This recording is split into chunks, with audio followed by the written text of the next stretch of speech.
So first, we'd like to acknowledge the custodians of the traditional custodians of any land on which we all come together.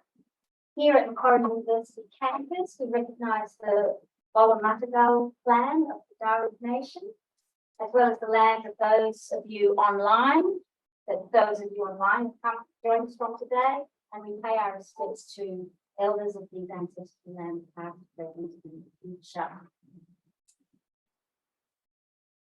So thanks very much for attending this colloquium. It's a relatively recently formed special group of the Semiotics of Peace, Compassion and Empathy. And our colloquium today is Semiotics of Peace, Compassion and Empathy in our changing world. My name is Ingrid Wijeyewardene, and my colleagues, Almi Atari and Elizabeth Thompson. So how we thought we'd proceed was we'll give our presentations, each give our presentations, and then have time at the end for questions or comments.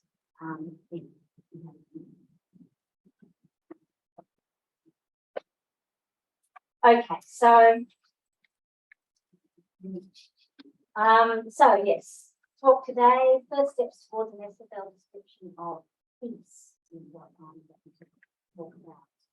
And what I'm going to look at very briefly, how peace is defined, and then how the lemma piece, so that's peace and its derivations, are realised in the grammar.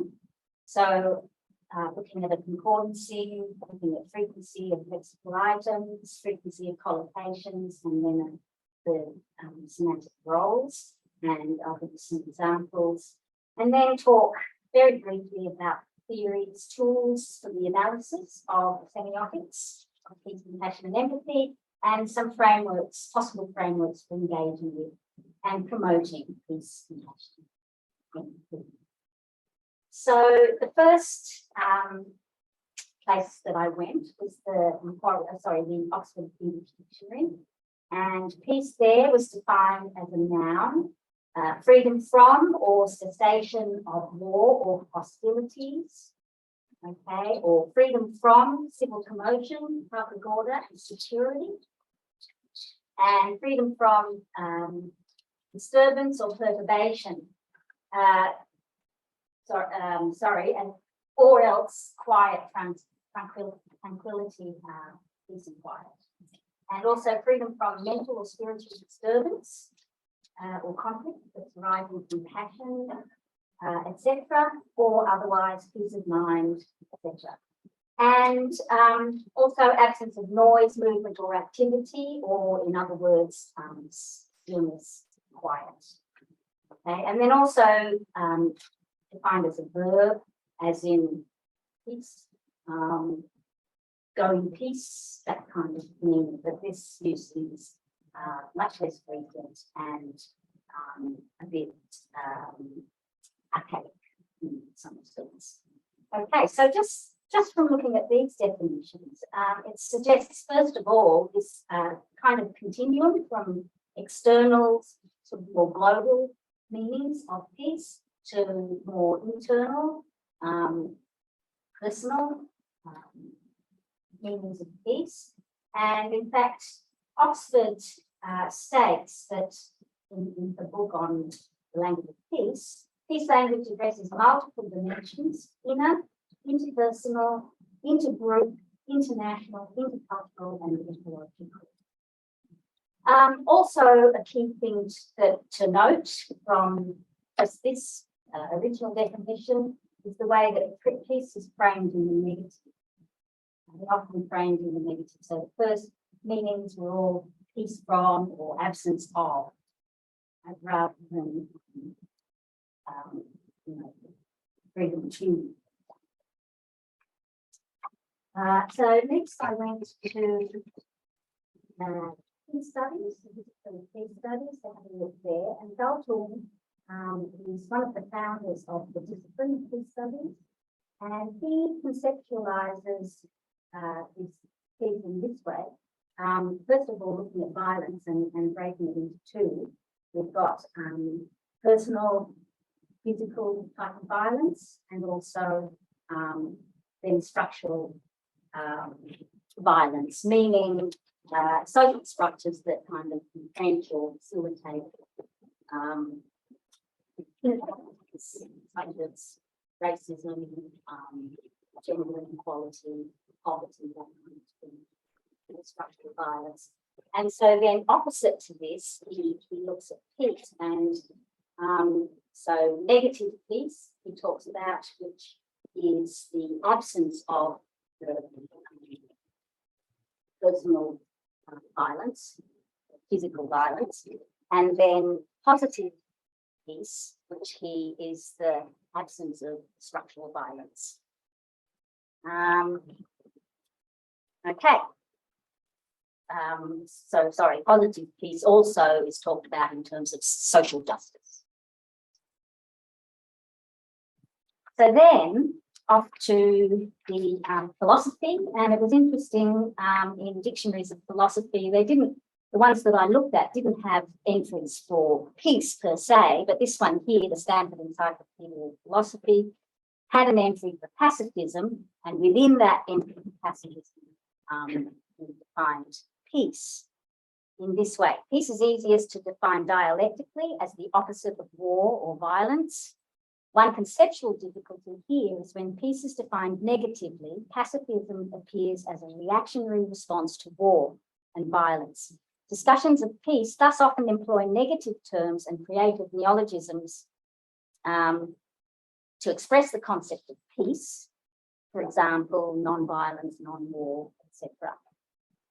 And so then peace advocates will, however, insist that peace should be understood as a primary concept. And that it is a mistake to understand peace in merely negative terms. Peace scholarship has long emphasized the distinction between negative peace and positive peace. So that's Galtung that I've just talked about. Negative peace is the absence of violence or war, while positive peace encompasses cooperative, tranquil, and harmonious relations to the broader concerns of human flourishing and integration.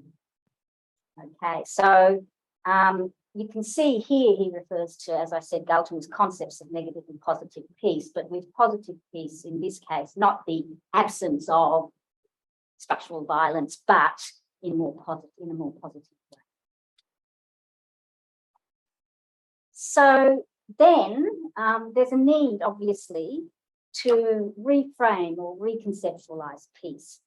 And this point has been raised by others. For example, Hodges points out that this hierarchical nature of the dichotomy of war and peace. So, for example, in the war-peace binary, war provides the dominant conceptual framework for which both terms come to be defined, conceptually subordinating peace to war. Okay, and then Ferguson goes on to say peace has its own dynamic. Okay, it shouldn't be referred to in contrast to war, but it including behaviour patterns, social and political institutions, and value systems that foster equitable treatment and rejection of violence as acceptable means to an end. So, since many of these definitions frame peace in negative terms,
Okay, yeah, that's what they were saying. Can't hear?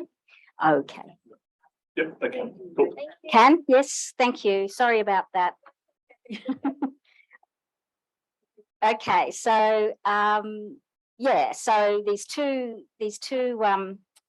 what am I talking about? These two different corpora that I looked at, and so what I did then was take the corpora, did concordances of the lemma peace. So as I said, peace, the lemma is peace and its derivations like peaceful, peacefully, etc. And so then I just looked at the frequencies that occurred, the collocates that occurred, and semantic roles through a transitivity analysis of the first 100 occurrences in each of the concordances. So, okay, so then in the English corpora, you can see the most frequent classes of the lemma piece. First of all, piece is a noun, which was by far the most frequent. In this case, 65.3% of occurrences were the word peace. And then it dropped quite considerably to the adjective peaceful at 17.9%, and then peacefully as the adverb at 5.7%. And the findings were quite the same with the sketch engine, where peace as a noun occurred 72.8% of the time, and then peaceful, quite a marked drop to 14.6%, and peacefully 3.1%. Okay, so that was the frequency. Collocations, for the collocations, I only have information about the English corpora, which I finally worked out how to do. But because the sketch engine kind of breaks it all up into separate grammatical sort of groups, and so it doesn't give an idea of the whole corpus. But anyway, you can see here the closed sets, conjunctions, prepositions, for example, were by far the most frequent collocations of the lemma piece. And then open sets, for example, we've got nouns. So the first noun was process. Okay, most of them were like abstract nouns, process, security, stability, justice, for example. And then verbs as well. And verbs first came in, I think, at rest. So that was, I think, number 12. Yeah, sorry, I didn't change that there, but I changed rest. I think I put as a noun, but I think it's actually a verb. So yeah, in this case, like rest in peace, for example. So sorry about that, but yes, verbs: maintain peace, ensure peace, promote peace, etc. And then adjectives: lasting peace, regional peace, national peace, etc. Okay. Okay. So then looking at the semantic role. So what I did was just a transitivity analysis, not appraisal or any other type of analysis, but a transitivity analysis of the first 100 sentences in the English corpora, and found that by far the most common was thing, okay, occurring as a thing within complex nominal groups or various types of circumstances. And then the most frequent participant was goal, okay, in this one, which goal occurred at number 5. Sorry, it's a bit small, but yeah. And then looking at the semantic roles in sketch engine, it had a similar spread, but there were differences. And so thing by far as well in this case was the most common, again in complex nominal groups, etc. And goal in this case occurred at number 3. Okay. And 5 minutes left, okay. Just as a comparison of the two corpora, so you can see the similarities and differences. I've presented them there. There are similarities, there are some differences. For example, peace as an attribute occurred far more often in the sketch engine than the English corpora. I expect that it has something to do with the types of genre, but of course a deeper, more comprehensive analysis would be required for that. And then just some examples of peace. We've got peaceful as an epithet. For example, peaceful mass protests. As an attribute, we take insurrectionary actions, but always peaceful. I'm assuming that they've ellipsed, they are always peaceful. Thing in a circumstantial attributive clause, so between the stand between the extremes of power and peace. Thing as a circumstance in a circumstance of location, so you can sketch or paint in the peace and quiet. But as I said, there were several other types of circumstances of manner, of matter, etc. Then goal, for example, childless women I know do find peace. Okay, peace as a classifier, as in peace talks. As a qualifier, we need to build a solid foundation for peace. And as a token, does liberal peace become the continuation of war? As value, the theme was Shanti, which means peace. And then as actor, there were a few examples of actor. So for example, peace has returned, etc. Okay, so, yes. So I was struck by the fact that the most common participant was peace as a goal, something to be achieved. Okay, but then I came across this quote by Martin Luther King, where he says, peace is not merely a distant goal that we seek, but a means by which we arrive at that goal. So the means, okay, I expect will include semiotic expressions of peace. Okay, so how do we investigate these means? I think this is a focus of this special interest group. So here I've got some theoretical analytical approaches to the semiotics of peace, compassion, empathy. So positive discourse analysis, of course, as outlined by Martin, offers this theoretical and analytical approach to identify, document, and understand the discourses of peace and compassion and empathy. So his point of departure was the call from Kress and others to move away from a focus on the deconstruction of texts in the service of power to construction or production of texts or meaning or design. And that's Kress's article on design. So a new goal in textual and perhaps other practice, not of critique but of design, is what he was calling for. Since Martin's 2004 article, there have been some critiques of positive discourse analysis, just to highlight some ways to strengthen the approach. For example, Bartlett, in his book Hybrid Voices and Collaborative Change, calls for a greater focus on context. Who's involved in the discourse? How does their sociocultural background affect meanings in the text? And he argues it's necessary to integrate textual and contextual analyses of communicative practices and to account for the link between language features and social structure. And then Hughes calls for a progressive discourse analysis to move away from the positive negative dichotomy. Critical discourse analysis doesn't mean just negative, although the much of critical discourse analysis has focused on discourses of oppression.